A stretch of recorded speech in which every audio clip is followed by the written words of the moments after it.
Queríamos ler a carta de Judá, capítulo único. Vamos ler apenas o verso primeiro. Diz assim a bendita palavra do Senhor. Judá, irmão de Tiago, servo de Jesus Cristo, dirijo esta carta aos que Deus Pai chamou e ama, e que Jesus Cristo tem guardado, desejando que a misericórdia e a paz se multipliquem em vossas vidas. Porém, é uma carta muito doutrinária, não é a carta de Judá.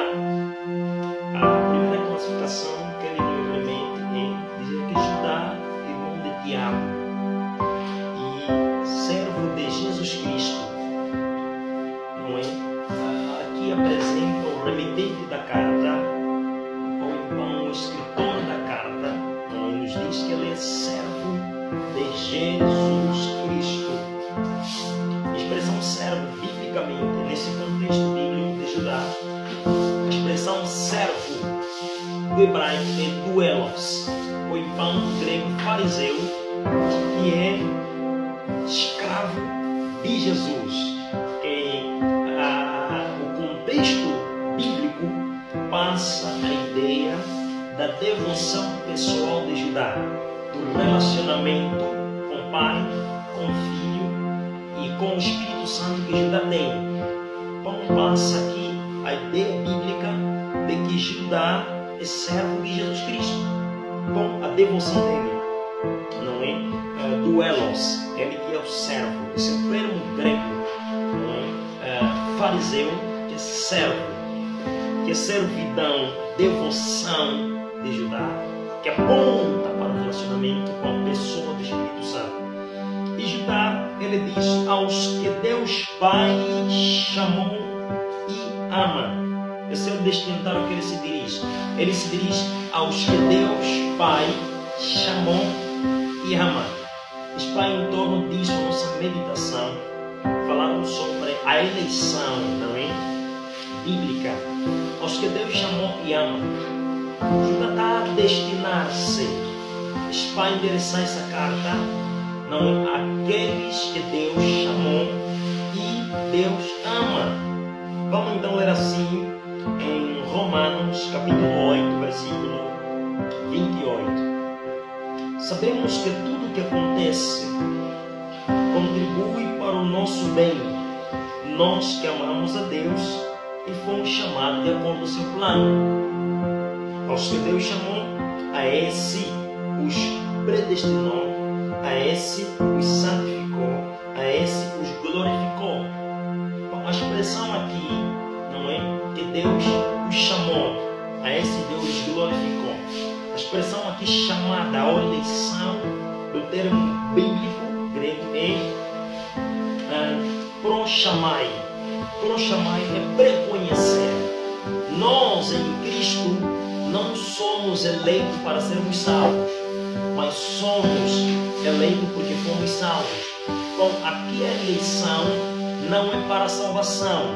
A eleição bíblica é para o ministério, é para a chamada. E o critério da eleição é Cristo.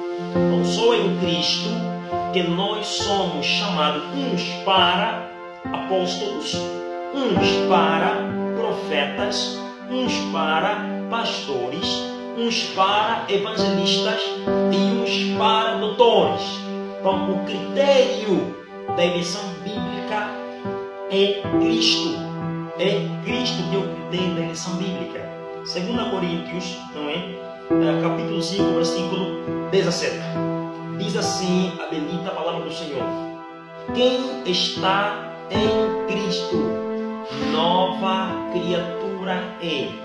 Quem está em Cristo, nova criatura é. As coisas velhas, velho homem perdido, desviado no pecado, sem Cristo, sem Deus no mundo, sem salvação, sem a graça, sem redenção, sem justificação, sem comunhão com Deus, não é? A velha vida, nova vida em Cristo. Este quem está em Cristo, nova criatura é. As coisas velhas passaram e tudo se fez novo. Então, o que imputa ao nosso pecado é Cristo. Não é? O que nos dá redenção é Cristo. Nós somos salvos pela graça por meio da fé em Cristo. Então, nós primeiro somos salvos para sermos eleitos de Deus. Não somos eleitos para sermos salvos. Então, essa é a doutrina bíblica sobre a eleição. Só existe um critério para Deus nos eleger no seu amado Filho. Então, aqui é Jesus Cristo. Então, Judá aqui ele está a retratar o destinatário aos que Deus chamou e aos que Deus ama. Quem são os que Deus amou e quem são os que Deus ama? São os salvos, são os cristãos, são os santificados, são os do caminho, são os eleitos pela graça por meio da fé em Cristo, são justificados. Então, o critério para chamada é Cristo que é a salvação. Por exemplo, em Mateus capítulo 4, no seu versículo 17, Jesus, quando começou a proclamar o Evangelho, primeiro ele falou: arrependei-vos do pecado e credes. Também está escrito em Marcos 1, 15 a 16. Diz a palavra aqui, quando Jesus ele apercebeu-se de que João Batista foi preso porque pregava o Evangelho do Reino de Deus, Jesus então foi para Galileia e desde então começou a pregar o Evangelho.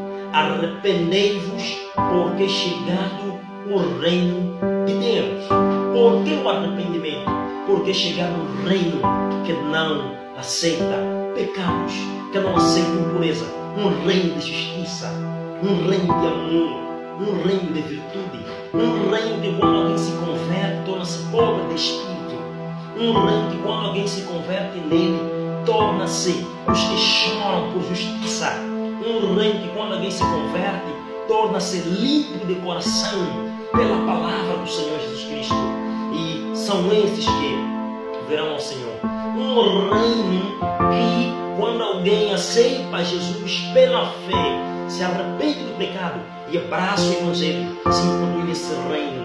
Porque é um reino que é ali onde habitam os pacificadores, porque eles serão chamados filhos de Deus. É um reino onde tem aqueles que são mansos de coração, porque verão ao Senhor. Um reino onde tem aqueles que têm fome e sede da justiça de Jesus, porque deles serão alimentados. Com esse reino Judá, ele se destina aos salvos, aos cristãos, esse destinatário da carta dele. Ele vai apontar o propósito da carta. Ele vem apelar os cristãos a permanecer na fé, a se enraizar na fé, contra as falsas doutrinas, contra os ensinamentos de falsos mestres. João Judá ele apresenta esse apelo aos irmãos. E a teologia de Judá é muito predominante. Judá apresenta esta carta não é como pronominalização. Ele fala vos, irmãos, para lembrar-vos. Judá capítulo 1, versículo 15 a 16. Irmão, para lembrar-vos da fé como a vocês abraçaram em Cristo, para que não vá se desviem nos caminhos maus, caminhos ímpios. Então ele exorta os santos a permanecer na fé, exorta os santos a batalhar pela fé, exorta os santos a permanecer na piedade, no amor, na salvação, pela chamada que Cristo nos chamou. Cristo nos chamou para servi-lo. Cristo chamou para nós vivermos a sua plena vontade, que é boa, que é perfeita, que é agradável à vontade do Pai. Então esse é o foco. Ele destina-se aos que Deus chamou e aos que Deus amou. Judá aqui ele introduz sobre a cruz do amor. Ele fala de Judá, capítulo único, no seu versículo 1. Ele fala em Judá, irmão de Tiago e servo de Jesus Cristo. Dirijo esta carta aos que Deus Pai chamou e amou. Aos que Deus Pai chamou e amou. A quem que Deus amou? Quem que Deus chamou? Judá que apresenta o amor de Deus para aqueles que Ele chamou. O amor de Deus para aqueles que Ele chamou. Mostra a cruz do amor. Jesus, quando foi crucificado na cruz, a cruz, de forma vertical, está apontando